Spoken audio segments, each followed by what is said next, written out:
అక్కడ ఆమెను గురించినటువంటి ఆ కీర్తి, ఆ ఘనత మనకు కనిపిస్తుంది. మనం జీవించి ఉండగా అనేక మంది మన గురించి మనకు అన్నీ కలిగి ఉన్నాయనుకోండి, మన స్థితిని బట్టి మన పరిస్థితిని బట్టి మనం గౌరవిస్తారు. ఆ అమ్మ లాంటిది, ఈ బాబు ఇలాంటోడు అని బాగా మెచ్చుకుంటారు. కానీ మనం భూమిని విడిచిపెట్టిన తర్వాత మన గురించినటువంటి సాక్ష్యం చాలా ప్రాముఖ్యమైనది. స్తోత్రం చెప్పండి. అంటే మనం ముందు వెనకలో ఎవరైనా భూమిని విడిచిపెట్టాలి కాబట్టి ఆ భూమిని విడిచిపెట్టిన తర్వాత మన గురించిన సాక్ష్యమే గొప్ప సాక్ష్యం. Praise the Lord. Hallelujah. Praveen pastor గారి గురించి మరి ఇతరులు వ్యతిరేకులు ఎలాగ కథలు సృష్టించినా అల్లినా అవి సక్సెస్ అవ్వట్లేదు. ఎందుకు అని అంటే ఆయన మంచి సాక్ష్యం కలిగి ఉన్నాడు. ఆయన చేసే సేవలు, ఆయన ప్రకటించే వాక్యం, ఆయన పరిచర్య అంతా ఆయనకి తెలుసు, అందరికీ తెలుసు. కాబట్టి వీళ్ళు ఎన్ని చెప్తున్నా అవి సఫలీకృతం కావట్లేదు. కాబట్టి అలాగే మనను గురించిన మంచి సాక్ష్యం భూమి మీద మనం సంపాదించుకోవాలి. ఇక్కడ ప్రియ సహోదరి సంధ్య ఈ కూటం పెట్టుకున్నటువంటి వ్యక్తి, మేము ఈ ప్రాంతానికి పరిచయం అయినప్పుడు వాళ్ళ వదిన అవుతుంది, వీళ్ళకి వదిన అవుతుంది కదా, ఈవిడికి వదిన ఇది అవుతుంది, సుధీర్కి చెల్లెలు కదా, పక్కన ఉంటుంది ఆవిడ అన్నది, వస్తారండి ఖచ్చితంగా సంతకం పెడతారన్నది ఆ ఇంటి గురించి. ఇక్కడే ఉన్నారండి, వస్తారండి అనేవారు. ఇక్కడంటే ఎక్కడ అనుకుంటున్నావు, ఎక్కడో ఉన్న వాళ్ళ గురించి ఈవిడేదో చెబుతుంది అనుకునేవారు. కానీ వీళ్ళు ఎక్కడున్నారు అనే సంగతి మనకు అప్పుడు తెలియదు. మాకు అక్కడ మా పక్కన ఉన్నట్టే తెలుసు తప్ప అసలు వీళ్ళకి ఇక్కడ ఇల్లు ఉందన్న సంగతి కూడా నాకు చాలా మొన్నటి వరకు నాకు అసలు తెలియనే తెలియదు. ప్రభు కృప అంతే. మొట్టమొదటి ఇక్కడ జీవించిన వారే మళ్ళీ ఇక్కడికే దేవుడు తీసుకొచ్చాడు. అది ఎంతో ధన్యకరం. కాబట్టి వాక్యంలో మనం చూసినప్పుడు ఏంటంటే యొప్పే అనేటువంటి ఊరు అంట. ఊరు పేరు యొప్పే. ఇదేంటి, ఇదే ఊరు వాంబే కాలనీ. ఏ ఊరమ్మా? వాంబే కాలనీ. అది యొప్పే. ఆ ఊరిలో ఒక ప్రత్యేకమైనటువంటి స్త్రీ ఉంది. అంటే ప్రత్యేకమైన స్త్రీ ఉంది అని అంటే ఆమె ప్రత్యేకత ఎవరికి తెలియాలి? మనుషులు చెప్పుకుంటున్నారు, తర్వాత వాళ్ళు స్లాగ్ ఇస్తున్నారు. అందుకని తబితా అనే ఒక స్త్రీ ఉండేను, ఒక సహోదరి ఉండేను అన్నాడు. స్త్రీ కూడా కాదు. ఇక్కడ మీరు జ్ఞాపకం చేసుకోండి, సహోదరి అనే మాట ఎంత విలువైందో తెలుసా? ఇప్పుడు మనం అందరం కూడా అయిపోయిందా? మీరు కూర్చొని వాక్యం వినారా? కాబట్టి ప్రభునందు ప్రియులారా, సహోదరి అనేటువంటి మాట మనం వింటున్నాం. అంటే సహోదరి అనే మాట ఇప్పుడు వస్తుంది. అది ఎంత గౌరవప్రదమైన స్థానం. దేవుడు ఆ బిడ్డను దీవించి రక్షించాడు, దీవించాడు, అభిషేకించాడు కనుక సహోదరి అయింది. మామూలుగా అయితే ఒక ఆమె ఉంది, ఒక స్త్రీ ఉంది అని చెప్పడం జరుగుతుంది. బైబిల్ గ్రంథంలో సమరయ స్త్రీ ఉంది అన్నాడు. ఆమెను సహోదరి అనలేదు. యోహాను సువార్త 4వ అధ్యాయంలో. రాజులు 2వ గ్రంథం 4వ అధ్యాయంలో సునేమీరాలు అని ఉంది. ఆమెను స్త్రీ అనలేదు. ఎక్కడ కూడా సునేమీరాలు అనే ఒక స్త్రీ అనలేదు. సునేమీరాలు ఉండేనో అంటే ఆ ఊరు పేరు, వాళ్ళ ఇంటి పేరు కాదు, ఆమె పేరు కూడా కాదు. అది ఏ పేరు? ఆమె నివసిస్తున్న ఆ ఊరు పేరు సునేమీయురాలు అని. కాబట్టి ఇవన్నీ వదిలిపెడితే ఇక్కడ ఏమంటున్నాడు? ఒక సహోదరి కదా. చదవండి, నా మాట ఉందా లేదా? శిష్యురాలు. ఓకే, అంటే సహోదరి కంటే ఆధిక్యత శిష్యురాలు. ఇక్కడ మీరు వినండి. ప్రభు అయిన యేసుక్రీస్తును స్వరక్షకుడిగా అంగీకరించిన తర్వాత, మారు మనసు పొంది పాపక్షమాపణ నిమిత్తం బాప్తిస్మం పొందిన తర్వాత మొట్టమొదటి ఏమవుతారంటే విశ్వాసులు అవుతారు. స్టెప్స్ అన్నమాట ఇవి. విశ్వాసి, ఎందుకని? బాప్తిస్మం పొందింది కాబట్టి. ఆ తర్వాత రెండో స్టెప్ ఏంటంటే సహోదరి లేక సహోదరుడు. మగవాడైతే పురుషుడైతే సహోదరుడు, స్త్రీ అయితే సహోదరి. మూడో స్టెప్ ఏంటంటే శిష్యుడు లేక శిష్యురాలు. ప్రభు అయిన యేసుక్రీస్తు కూడా ఆజ్ఞాపిస్తే ఏం చెప్పాడు చివరిలో? సర్వలోకానికి వెళ్ళి సర్వ సృష్టికి సువార్త ప్రకటించండి. అంటే సర్వలోకానికి వెళ్ళండి మొట్టమొదట. రెండోది సర్వ సృష్టికి సువార్తను చేయండి. మూడోది శిష్యులను చెయ్యండి. అది సంఖ్యను పెంచండి, మతంలోకి తీసుకురండి అని ప్రభువు ఎక్కడ కూడా చెప్పలేదు. శిష్యులను చేయండి అన్నాడు. మత్తయి సువార్త 28వ అధ్యాయంలో మనం ఆ మాటలు చదువుతాం 18 నుంచి. ప్రభునందు ప్రియులారా, అయితే ఇక్కడ మనం జ్ఞాపకం చేసుకోవాల్సింది 11వ అధ్యాయం 29-30 వచనంలో మత్తయి సువార్తలో శిష్యులంటే ఎవరంటే ఆ మాటలు చాలా స్పష్టంగా వ్రాయబడినాయి. శిష్యుడు శిష్యురాలు అంటే ఎవరు? మత్తయి సువార్త 11వ అధ్యాయం 29-30 చదవండి. నేను సాత్వికుడను, దీన మనస్సు గలవాడను గనుక మీ మీద. ఇది శిష్యుడంటే శిష్యురాలంటే మొట్టమొదట ప్రభు యొక్క కాడి ఎత్తుకొని మోయాలి. నా యొద్ద నేర్చుకొనుడి. సరే చూడు, చేర్చుకొనుడి నేర్చుకుని తేడా ఉంది. స్తోత్రం చెప్పు. చదివేస్తానంటే ఉన్నమది పోయిందంట, కాకరకాయ కేకరకాయ అయిందంట. రెండు చెల్లిపైగా దేవుని స్తోత్రం చెబుతాం. నాలాంటి చదువురాని వాళ్ళు అయితే ఇది మాటలు అన్నాం. రెండు చెల్లిపైగా దేవుని స్తోత్రం చెబుతాం. ప్రభునందు ప్రియులారా, దేవుని యొక్క సన్నిధిలో మనం జ్ఞాపకం చేసుకోవాల్సిన విషయం ఏంటి? నేర్చుకునేవారు. అది ఇంతకేంటంటే ప్రభు యొక్క కాడి మోసేవారు నంబర్ 1. ఆ తర్వాత నేర్చుకునేవారు శిష్యులు అవుతారు. ఇది ఎంత ప్రాముఖ్యమైన మాట చూడండి. ప్రభు యొక్క కాడి ఎత్తుకోవాలి.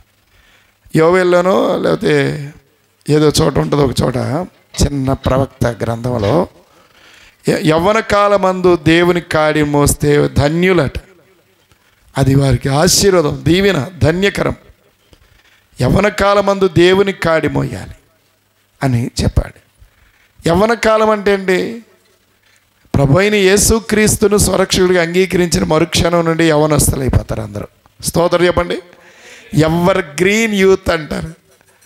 ఎప్పుడు నవయువకులుగా యువతులుగా ఉంటారు. క్రీస్తులో ఎంత వయసు వస్తున్నా చక్కగా అందంగా కనబడుతూ ఉంటారు. ఎందుకని? వాళ్ళు మోకాళ్ళ మీద ఉంటారు కనుక వారు మోకాళ్ళు నల్లబడినా అవి బయటికి కనబడవు, కానీ మొఖాలు తెల్లబడతాయి. ఎందుకని? ప్రభువుతో మాట్లాడతారు కాబట్టి. స్తోత్రం చెప్పండి. రెండు చేతుల పైకి దేవుని స్తోత్రం చెబుతాం. యవ్వన కాలమున కాడి మోయట నరునికి మేలు. అది యవ్వన కాలమున ఎంతది? విలాపవాక్యాలు 3:27 వచనంలో ఉంది. యవ్వన కాలమున కాడి మోయడం నరునికి మేలు, నారికి మేలు. నరుడు అన్న అతని మీద దానిని మోపినవాడెవరు? యెహోవాయే. యెహోవా అంటే ఎవరు? ఉన్నాడు అనే దేవుడు. ఎక్కడున్నాడు? ఇక్కడ, అక్కడ, ఎక్కడ పడితే అక్కడ ఉన్నాడు.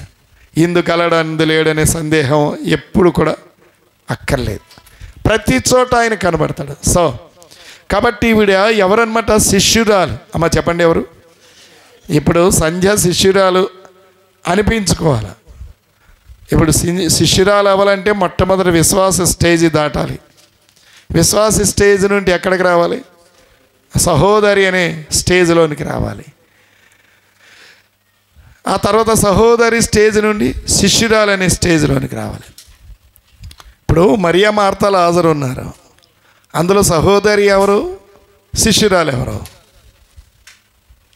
మరియా మార్తలు ఇద్దరు ఉన్నారు కదా, చెప్పండి. మార్తా శిష్యురాలు, మరియా సహోదరి. ఇంకెవరైనా చెప్తారా? మార్తా మరియల్లో శిష్యురాలు ఎవరు? సహోదరి ఎవరు? మార్త సహోదరి, శిష్యురాలు మరియా. అర్థమైందా? అంటే మీకు అర్థమైంది అంటే లోక సంబంధంగా భౌతికంగా ఆలోచించే వాళ్ళందరూ కొంత విశ్వాసులుగానే ఉండిపోతారు. ఇంకా నన్ను అంటే సహోదరిని ఎందుకన్నామంటే ఆవిడ చాలా విషయాలు ప్రభుతో మాట్లాడింది. మార్త వాక్యంలో వచ్చి ప్రభు యొక్క యేసయ్య గురించి ఆవిడ చాలా విషయాలు చెప్పింది కాబట్టి ఆవిడ సహోదరి అయింది. లేకపోతే విశ్వాసగానే ఉండిపోను. కాబట్టి మనం విశ్వాసులుగా ఉండిపోకూడదు. ఆమెను గురించి శిష్యురాలు అన్నాడు. ఎంత ప్రాముఖ్యమైన మాట. మా తల్లి రూతమ్మ శిష్యురాలుగా ప్రభు దగ్గరికి వెళ్ళిపోయింది. స్తోత్రం చెప్పండి. ఎలాగెళ్ళిపోయింది? శిష్యురాలుగా ప్రభు దగ్గరికి వెళ్ళింది. ఆ యొక్క అనుభవంలోనికి మనం రావాలి. ఆమేన్. స్తోత్రం చెప్పండి. గట్టిగా స్తోత్రం చెప్పండి. ఇదివరకంటే వ్యాపారమను లేదా భర్తను కలు కనబడి మామగారు ఉన్నాడను, చేయరాని ఆయన ఉన్నాడను, ఏదో ఒక ఆటంకం ఉండేది ప్రతి. ఇప్పుడు ఎక్కడ ప్రాబ్లం లేదు.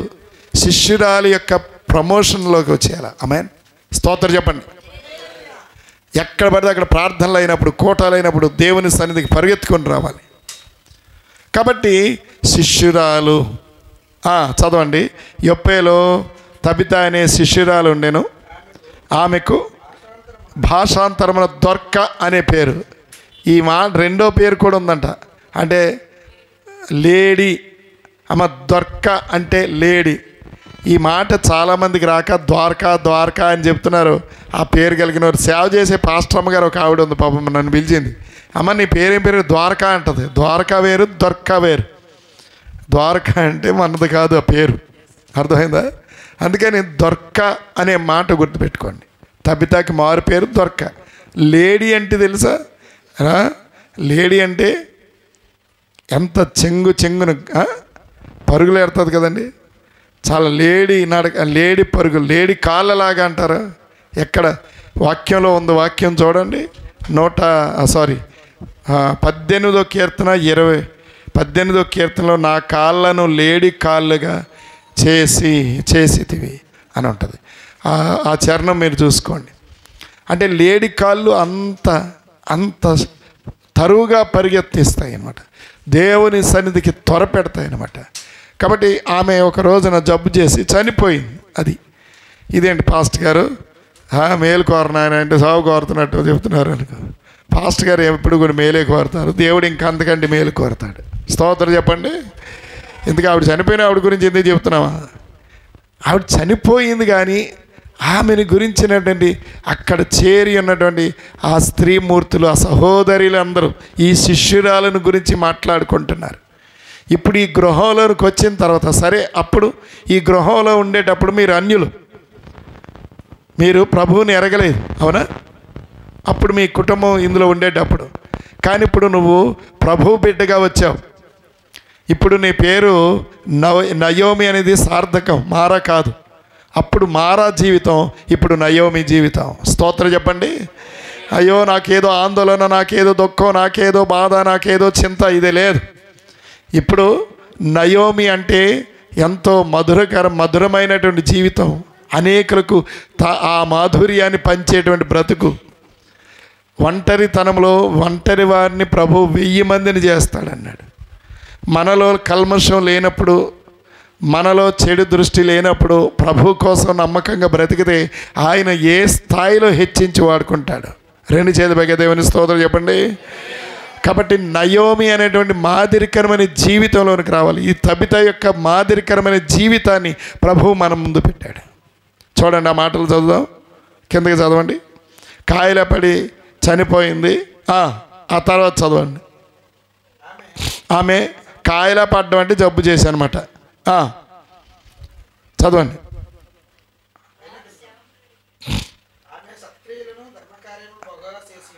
ఆమె ఏం చేసిందంట? సత్క్రియలు ధర్మకార్యాలు చాలా చేసిందంట. ఇది సత్క్రియలు ధర్మకార్యాలు అంటండి. సత్క్రియలు అంటే మంచి పనులు, ధర్మకార్యాలంటే దాతృత్వం కలిగిన దానిలో.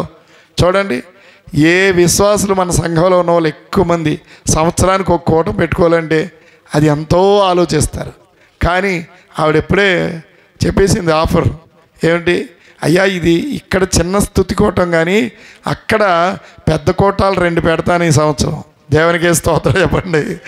ఎక్కడ పాత ఇంటి దగ్గర ఆవిడ ఉన్న ఇంటి దగ్గర 2 కూటాలు మే నెల 10వ తారీఖు. ఎవరైనా చనిపోయిన తర్వాత ఒక వ్యక్తిది ఆ తర్వాత సంవత్సరం మాత్రమే చేస్తారు, అవునా కదా? కానీ ఇప్పుడు ఆయన చనిపోయి ప్రభు దగ్గరికి వెళ్ళిపోయి 4 ఏళ్ళు అవుతుంది, ఒక్క సంవత్సరం కూడా ఆగకుండా కార్యక్రమం జరిపిస్తుంది.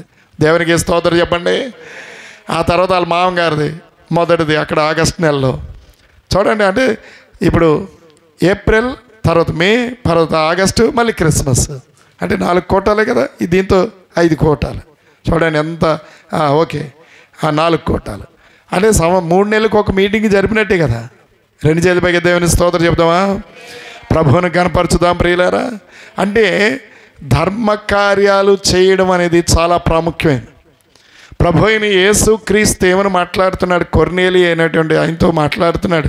కొర్నేలి అంటే మామూలు మనలాగా మనం పీల్చుకునే కొర్నేలి కాదండి బాబు, సామాన్యం అనుకుంటారేం కొర్నేలి అని. ప్రభునందు ప్రియులారా, ఆయన ఇటలీ పటాలమనబడిన పటాలమందు శతాధిపతి కొర్నేలి అనే శతాధిపతి ఉన్నాడట. అంటే 100 మంది సైనికుల మీద అధికారి అతను. రెస్ట్ ఉంటుందా? ఎప్పటికప్పుడు అలర్ట్ ఉండాలి, బోర్డర్స్లో అవన్నీ కనిపెడుతూ ఉండాలి. ఏ శత్రువు ఎప్పుడు దాడి చేస్తాడో తెలియదు. కానీ అతనికి ఒక అలవాటు, ఒక క్రమం ఉంది. మనం ఏం చేస్తాం? అదయ్యా ఇదమ్మా అని చెప్పుకొని వంక పెట్టుకొని ఎలాగ దేవుడి సన్నిధి మానియాలో చూస్తూ ఉంటాం. కానీ అంత గొప్పవాడు పెద్దవాడైన కొర్నేలికి ఒక ఆనవాయితీ ఉంది, ఒక అలవాటు ఉంది, ఒక క్రమం ఉంది. ఏమిటంటే మధ్యాహ్నం సమయంలో దేవుడితో మాట్లాడతాడు. అంటే 3 గంటల వేళ దేవుని దర్శనం కలిగిందంటే అతడు 12 నుండి 3 వరకు ప్రార్థన చేసి ఉంటాడు బహుశా. స్తోత్రం చెప్పండి. 2 చేతుల పైకి దేవుని స్తోత్రం చెప్తామా? ఎప్పటి నుంచి మొదలుపెట్టాడో తెలియదు కానీ 3 గంటలప్పుడు మాత్రం దైవ దర్శనం. బైబిల్ గ్రంథంలో మనం ఎక్కువగా నిద్రపోవడానికి ఇష్టపడే టైం అది కదా. పని లేని వాళ్ళు ఎక్కువ శాతం నడుము శారపడతాం, శారేస్తాం, వాల్ చేస్తూ ఉన్నాడు, ఒరిగిపోతాం అలాగా కదా. ఆ టైం గురించే చూడండి, దేవుని సన్నిధి ఆ టైంలో ఉంటుంది అనేది దానికి. అపోస్తల కార్యాలు 3వ అధ్యాయంలో కూడా 3 గంటల సమయం అప్పుడు అని ఉంటుంది చూడండి. అక్కడ ఉందా 3వ అధ్యాయంలో? అది ఈ సంగతి. పగలు 3 గంటల వేళ అది ఎంత ప్రాముఖ్యం అసలు. ఆ టైము ఆ యొక్క ఆ టైం గురించి అంత ప్రత్యేకంగా చెప్పాడు. ప్రభు అయిన యేసు క్రీస్తు గురించి కూడా మనం శిలువ ధ్యానంలో ఉన్నాం. ప్రభు చిత్తం అయితే ఎల్లుండి మనం ధ్యానిస్తాం ఎక్కువ విషయాలు. ప్రభునందు ప్రియులారా, మత్తయి సువార్త 27వ అధ్యాయం మనం గమనిస్తుంటే 27వ అధ్యాయంలో మీరు చూడండి 46వ వచనం, 45 నుండి చదవండి.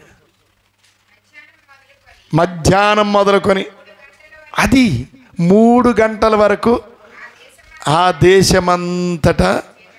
అంటే ప్రభు అయిన యేసు క్రీస్తుని అరెస్ట్ చేసింది తెల్లవారుజాము 3కి ఎప్పుడో అరెస్ట్ చేశారు. అప్పటి నుంచి ప్రియులారా ఆయన్ని 6 చోట్లకి విచారణ నిమిత్తం తిప్పారు. అంటే 6 కోర్టులకు అటెండ్ అయ్యాడు ఆయన తెల్లవారు 9 గంటల లోపు. అర్థమైందా? ఉదయం 9 గంటల లోపు. 9 గంటల నుంచి మధ్యాహ్నం 12 వరకు సిలువ మోయించారు. ప్రభునందు ప్రియులారా, 12 గంటల నుంచి ఆయన సిలువలో వ్రేలాడాడు. 12 నుండి 3 గంటల వరకు ఆ 7 మాటల ఆ 3 గంటల వ్యవధిలో పలికాడు. స్తోత్రం చెప్పండి. అంటే అక్కడ 3 గంటల వేళ అనే మాటను మీకు తెలియజేయడానికి ఈ మాట ఇష్టపడి మళ్ళీ చెప్పించాను. ఇప్పుడు కొర్నేలి అనేటువంటి ఈ వ్యక్తితో 3వ వచనం చూడండి, 10వ అధ్యాయం అపోస్తల కార్యాల్లో.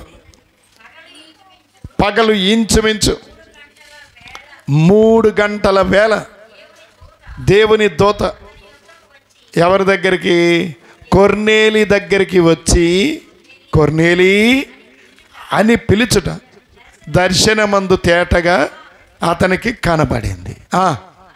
అతడు దూత వైపు తేరి చూచి భయపడి ప్రభువా ఏమని అడిగాడు. అందుకు దూత అది దూత ఏం చెప్తున్నాడట? నీ ప్రార్థనలను నీ ధర్మకార్యములను దేవుని సన్నిధికి జ్ఞాపకార్థంగా చేరినవి. అమ్మా వింటున్నావా? సంజయ్ విన్నావా? ఎక్కడున్నావు? ఉండు, విను బాగా. స్తోత్రం. నీ గురించి యేసయ్య మాట్లాడుతున్నాడు, వీళ్ళందరి గురించి కాదు. ప్రభుకి మహిమ కలుగును గాక.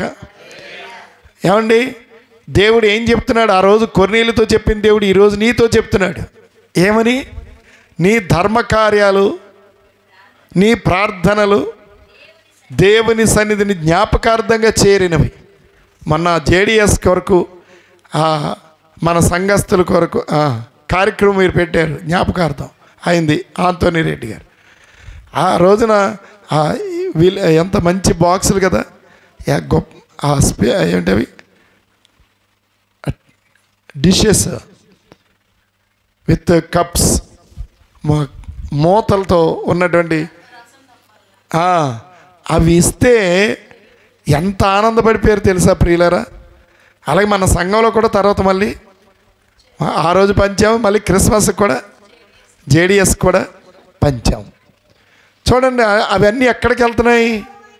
ప్రభు సన్నిధికి జ్ఞాపకార్థంగా వెళుతున్నాయంట. స్తోత్రం చెప్పండి. జ్ఞాపకార్థంగా చేరుతున్నాయి. అది మనం చేసేది. అయితే ఈ భూమి మీద కూడా మన సాక్ష్యం బాగోవాలి. ఆమేన్. ఏం బాగోవాలి? మా చిన్నప్పుడు మా ఆయన ఏం మాట అంటున్నాడు, ఏమనుకోవద్దు కానీ, ఒరే వీళ్ళందరూ శ్రీరంగానే తెలిసి చెప్తారు కానీ సాయంత్రం వెళ్తే వీళ్ళ పరిస్థితి బాగోదురా అనేవాడు. మా అన్ని తిమోతి అప్పుడు యేసుప్రభు నమ్ముకున్న మేము తొలి దినాల సువార్త చేస్తే ఇలాగనేవాడు. మన గురించి మనం ఎక్కడుంటే అక్కడ ఏముండాలి? మంచి సాక్ష్యం కలిగి ఉండాలి. స్తోత్రం చెప్పండి. మన ద్వారా ప్రభు అయిన యేసుక్రీస్తు మాటలు పాటలు, ఇందాక సహోదరి రాహేలమ్మ గారు ప్రార్థన చేసిన రీతిగా అందరికీ అదే చెప్తాం. ఏ ఇంట్లోంచి అయినా సరే రక్షణను గూర్చిన ఉత్సాహనాదాలు వినబడాలి. వ్యర్థమైన మన ఇంట్లోంచి కానీ మన నోట్లోంచి కానీ రాకూడదు. తబితాను గురించి అదే సాక్ష్యం, తబిత అనబడిన దొర్కాను గురించిన అదే సాక్ష్యం మనం వింటూ వచ్చాం. ఆవిడ ధర్మకార్యాలు సత్క్రియలు చేసిందంట. చదువుదాం, కిందకి వెళ్దాం. ఇప్పుడు నీవు ఎక్కడి నుండి చదువుతుంది ఆవిడ? ఆ దినముల యందు ఆమె కాయిలా పడి చనిపోయింది. ధర్మకార్యాలు సత్క్రియల పైన ఉందా?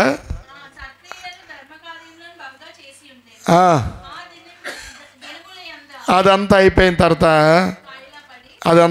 తర్వాత ఇంకా కిందకి వెళ్ళండి. 6వ వచనం దగ్గర రండి.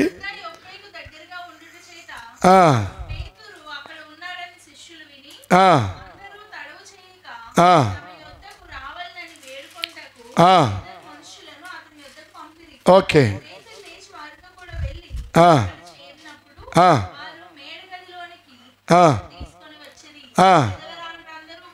అది విధవరాండ్రందరూ వచ్చి ఏడ్చుచు దొర్క తమతో కూడా బ్రతికి ఉన్నప్పుడు కుట్టిన అంగీలను వస్త్రములను చూపుచు ఎక్కడ నిలబడ్డారు? పేతురు ఎదుట నిలబడ్డారు. అంటే అయ్యగారు ఈమె సామాన్యురాలు కాదండి, ఈమె మాతో ఉన్నప్పుడు ఇగోండి మాకు కుట్టిచ్చి ఈ బట్టలు ఇచ్చింది అంటే ఆవిడ టైలర్ ఓ రకంగా. అవన్నీ చూపిస్తున్నారు. అంటే ఉచితంగా చేసేదేమో ఆ పని. దేవునికి స్తోత్రం, దేవునికి స్తోత్రం.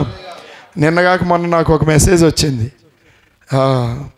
మా టీంలో ఉన్న వాళ్ళు ఎవరో పంపించారు, ప్రేమసాగర్ అనుకుంటాను, పంపించాడు. అదేంటనంటే ఫ్రీ హాస్పిటల్, ఫ్రీ. నిజమే, కొన్ని లక్షల రూపాయలు అవ్వాల్సింది వేల్లో వైద్యం అంట. కర్ణాటక రాష్ట్రంలో ఎక్కడో ఉందంటది. అది నా దగ్గర ఉంది ఆ మెసేజ్, జేపీటీసీ టీంలో ఉంది, చూడండి. ప్రభునందు ప్రియులారా, ఎంత జటిలమైన దీనికైనా అంటే అది ఎలాగవుతుంది, ఎలా సాధ్యం? అని అంటే దేవుని నామంలో వాళ్ళు ప్రతిష్ఠించుకొని ఆ ఉచిత సేవ చేస్తున్నారు. కాబట్టి బైబిల్ గ్రంథంలో మరో చోట ఉంటుంది చూడండి, మంచి పేరు మేలు అని ఉంటుంది సామెత ప్రసంగి గ్రంథంలో. అమ్మా, సుగంధ తైలము కంటే మంచి పేరు మేలు 10వ అధ్యాయంలోనూ 7వ అధ్యాయంలోనూ ఉంటుంది. 10లోనా చూడండి, సుగంధ తైలము కంటే మంచి పేరు మేలు. కాబట్టి ఈరోజు ఒక దినము కంటే, ఒక జన్మదినము కంటే మరణ దినము మేలు అంటే ఏంటి? అది మేలుకరంగా ఉండాలి. ఇప్పుడు ఈ తబిత విషయంలో ఆవిడ చనిపోయిన తర్వాత ఆవిడ గురించి మేలుకరంగా ఉందా లేదా? ఆవిడ బ్రతికి చూస్తుందా? ఆవిడ చనిపోయిన తర్వాత ఆవిడ గురించి ఎన్ని మాటలు చెప్పుకుంటున్నారు ప్రభునందు ప్రియులారా. అందుకని మనం భూమి మీద ఉండగా మనం సంపాదించుకున్న పేరు మనం లేనప్పుడు అది ప్రజల నోళ్ళలో నానుతుంది. కాబట్టి యేసయ్య ఈరోజు చెప్తున్నది ఏంటంటే, ప్రభు కొరకు నమ్మకంగా జీవించేవారిని దేవుడు ఖచ్చితంగా ఆ మంచి పేరుతో, ఆ మంచి పేరు ఏంటంటే క్రైస్తవుడు అనే మంచి పేరు. దేవునికి స్తోత్రం. క్రైస్తవురాలు అనే మంచి పేరు. ప్రభు బిడ్డ గొప్ప ఐశ్వర్యము కంటే, మంచి పేరును వెండి బంగారముల కంటే దయయు కోరదగినవి. స్తోత్రం. సామెతల 22వ అధ్యాయం 1వ వచనం. అమ్మ వింటున్నారా? గొప్ప ఐశ్వర్యము కంటే మంచి పేరు ఏం చెప్పండి మళ్ళీ? దేనికంటే? గొప్ప ఐశ్వర్యము కంటే మంచి పేరు. సంఘంలో నువ్వు సాక్షిగా చేరావు. ప్రభునందు ప్రియులారా, సంఘం నీకుంది. నువ్వు అంటలేదానివి ఎప్పుడు కూడా కాదు. నువ్వు అక్కడున్నా ఇక్కడున్నా ఎక్కడున్నా యేసయ్య నామంలో యేసుక్రీస్తు కృపా సంఘం నీతో ఉంది. స్తోత్రం చెప్పండి. నీకు తోడుగా, నీకు నీడగా, నీకు భద్రతగా సంఘం ఉంది. కాబట్టి సంఘమే నాకు తల్లి తండ్రి అని ఎన్నోసార్లు చెప్తావు కదా, అది నిజమే, అది జరుగుతుంది. కాకపోతే సంఘానికి సాక్షిగా ఉండి కొంతమందిని ఇప్పుడు సుధీరు నిన్ను ప్రభు దగ్గరికి తీసుకొచ్చాడు. నిజంగా గొప్ప సంగతి. స్తోత్రం చెప్పండి. నిజంగా ప్రభుని ఎరగక ముందు నిన్ను తాగేసి హింసించి బాధలు పెట్టాడు కదా, అవునా? స్తోత్రం చెప్పండి. అతడు యేసయ్యని నమ్మిన తర్వాత పాస్టర్ గారు రమ్మంటున్నారు, రమ్మన్నా చర్చికి వచ్చేదారు కాదు. కానీ అతడు నీ కోసం ప్రార్థన మనసులో చేసేవాడు, మాతో కూడా చెప్పుతూ బాధపడేవాడు. కానీ నీకు మాత్రం ఖచ్చితంగా చెప్పేవాడు, రా నువ్వు రా, ఈ వారం రా అనేవాడు, ప్రతివారం అనేవాడు కదా. స్తోత్రం చెప్పండి.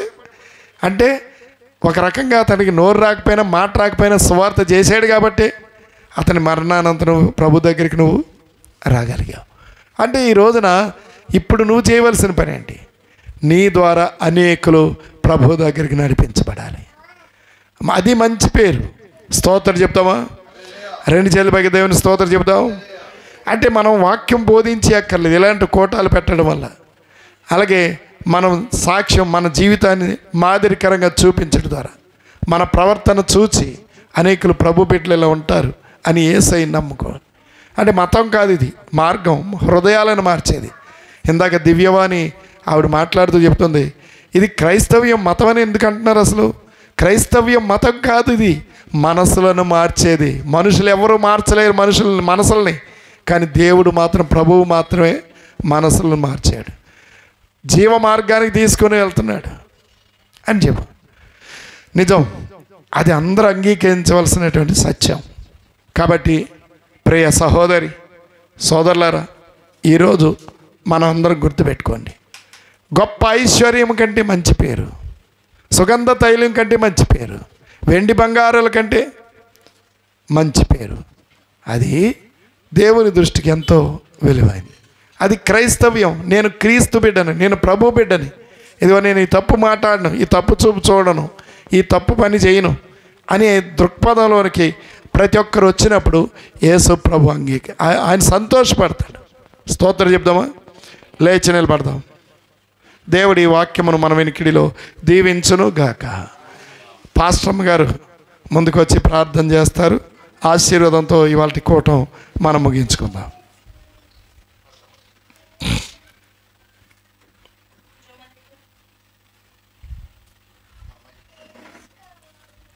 ప్రతి ఒక్కరు ప్రభుతో మాట్లాడదాం ప్రియులారా. యేసయ్య తన కృపను నీకు విస్తరింపజేసి ఆయన ప్రేమను నీ పైన చూపించి ఆయన దయా సంకల్పం చొప్పున జ్ఞాపకం చేసుకున్నాడు. కళ్ళు మూసుకుందాం, అందరూ ప్రార్థన చేద్దాం. ఎవరు ఎటు వెళ్ళొద్దు, ఏమి సర్దొద్దు. ప్రార్థన అయిపోయాక ఏదైనా ప్రార్థనలో ఉండాలి. ఆశ్చర్యకరుడ, ఆలోచనకర్త, బలవంతుడైన దేవా, సైన్యములకు అధిపతి యెహోవా, వందనాలు, స్తుతులు, స్తోత్రాలు చెల్లిస్తూ ఉన్నాం ప్రభా. ఈ సాయంకాల సమయంలో నాయనదిగో ప్రభా, నీ దాసులు నిలవబెట్టి నాతో మాతో నాయన శబ్దం ఎంత దూరం అయితే వినబడిందా దర్శించినందుకు మీకు వందనాలు చెల్లిస్తున్నాం. ఇదిగో ప్రభా, కుమార్తె నాయన సంధ్య తన గృహంలో ప్రభా నేను స్తుతించాలని ఆశపడినప్పుడు మీరు మమ్మల్ని అందరినీ తీసుకుని వచ్చి ప్రభా స్తుతించడానికి మీరు మాకు ఇచ్చిన అవకాశం బట్టి వందనాలు చెల్లిస్తున్నాం. ఇగో వాక్యం ద్వారా నాతో మాతో మాట్లాడినందుకు మీకు వందనాలు చెల్లిస్తున్నాం. ఇదిగో నాయన ఇదిగో ప్రభా సహోదరి నాయన ఇదిగో ప్రభా నాయన తబిత నాయన పేరు మారు పేరు దొర్కా అని ప్రభా మాతో మాట్లాడిన విధానం కొరకు వందనాలు చెల్లిస్తున్నాం. విశ్వాసంలో ఎలాగుందో, ఏమేమి కార్యాలు చేసిందో నాతో మాతో మాట్లాడిన విధానం కొరకు వందనాలు చెల్లిస్తున్నాం ప్రభా. అయ్యా మేము కూడా అటువంటి మంచి పేరు నాయన మేమందరం పొందుకోవాలి అని మాతో మాట్లాడిన విధానం బట్టి వందనాలు చెల్లిస్తున్నాను. ఇదిగో నాయన సహోదరి ఇక్కడ ఉంటుండగా అయ్యా నాయన అనేకుల్ని నీ వైపు తిప్పే బిడ్డగా ఉంచమని ప్రార్థన చేస్తూ ఉన్నాం ప్రభా. ఈ వాక్యం అందరి హృదయాలలో ఫలింప చేయండి నాయన. మీరే జ్ఞాపకం చేసుకొని నీరు కట్టి ఫలింప చేయమని అడుగుతూ ఉన్నాం ప్రభా. నాయన ఇదిగో ప్రభా నాయన కొర్నేలి ధర్మ కార్యాలు చూశానని చెప్పిన ప్రభా. అయ్యా నాయన ఇదిగో తబిత ధర్మ కార్యాలు నాయన ఆమె చేసిన నాయన ఇదిగో ప్రభా ప్రతి మేలు నువ్వు చూచానని చెప్పిన ప్రభా. మీరు జ్ఞాపకం చేసుకున్నావు, అక్కడ అద్భుత కార్యాన్ని జరిగించావు నాయన. మరణించిన ఆమెను తిరిగి లేపి ఉన్నావని ఒకసారి సజీవ సాక్ష్యం మరొకసారి ప్రజలందరికీ వినిపింపచేసినందుకు నీకు వందనాలు చెల్లిస్తున్నాం. పేతురు గారిని ఎంత నాయన గొప్పగా మీరు వాడుకున్నారో మరొకసారి నాయన మరొకసారి ఇది అందరికీ తెలియచేసిన విధానం బట్టి వందనాలు చెల్లిస్తున్నాను. ఇదిగో ప్రభా వాక్యం ద్వారా నన్ను మమ్మల్ని దర్శించండి. ఇది అనేకులు నీ వైపు తిప్పడానికే తప్పితే ప్రభా నాయన ఇది నాయన ఇదిగో ప్రభా మీ కృపలో ఈ కుటుంబాన్ని పరిస్థితులన్నిటినీ మీ చేతుల్లో పెడుతూ ఉన్నాం. మీరే జ్ఞాపకం చేసుకోండి. ఇది మతం కాదు అని ప్రభా, మార్గం అని అనేక మంది తెలుసుకుని నీ వైపు తిరిగినట్లుగా వారి మనోనేత్రాలు తెరవమని ప్రార్థన చేస్తూ ఉన్నాం ప్రభా. అయ్యా నాయన ఈ కూటం ద్వారా ఈ కుటుంబానికి మేలు నాయన, ఈ ఎక్కడి నుంచి అయితే బిడ్డలు విన్నారో వారికి నెమ్మది స్వస్థత మీరే దయచేయండి. ఆదరణ నీ వల్లనే ఆదరణ కలుగుతుందని అందరూ తెలుసుకున్నట్లుగా మీరు సహాయం దయచేయమని ప్రార్థన మీ పాదసన్ని చేర్చుకోండి. కుటుంబాన్ని కూడా జ్ఞాపకం చేసుకోండి నాయన. ఆమె చుట్టూ మీ కంచి వేయండి, మీ దేవదూతలు కావలా ఉంచండి అయ్యా. నీ యందు విశ్వాసం ముందుకు కొనసాగడానికి నాయన శిష్యురాలు వలె అనేక మంది నీ వైపు తిప్పే సహోదరిగా ఈ సహోదరిని ఉంచుకొని ప్రార్థన చేస్తూ మహిమ ఘనత ప్రభావాలు మీరే పొందుకుంటారని త్వరలో రానయ్యన్న యేసు ప్రభు పరిశుద్ధ నామమున అడుగుచున్నాము తండ్రి, ఆమేన్. యేసు రక్తమే జయం, ప్రభు యేసు రక్తమే జయం. ప్రభు యేసు నామమునకే సంపూర్ణ విజయం కలుగునుగాక. అపవాది క్రియలు కనద నాశనం కలుగునుగాక. ఆమేన్. తొట్టిల్లకుండా మిమ్మను కాపాడుటకును ఆయన మహిమ ఎదుట నిందారహితులుగా నిర్దోషులుగా నిలబెట్టుటకును పరమ తండ్రి అయిన దేవుని యొక్క ప్రేమయు ప్రభు రక్షకుడును క్రీస్తు యేసు కృపయు ఆదరణకర్త అయిన పరిశుద్ధాత్మ సహవాసము సన్నిధి సదా ప్రియులారా చేరి వచ్చిన మీ ಎಲ್ಲరికిని ప్రాముఖ్యంగా ఈ కూడికను ఏర్పాటు చేసుకున్న సహోదరి కుటుంబానికి ప్రభువును ప్రేమించుచున్న పరిశుద్ధులందరికీ తోడయిండి నడిపించునుగాక. ఆమేన్. ప్రియులారా, రేపు సాయంకాలం 6 గంటలకి ప్రభువారు శిష్యులతో గడిపిన ఆఖరి రాత్రి ది లాస్ట్ సప్పర్ సహవాసం ఉంటుంది.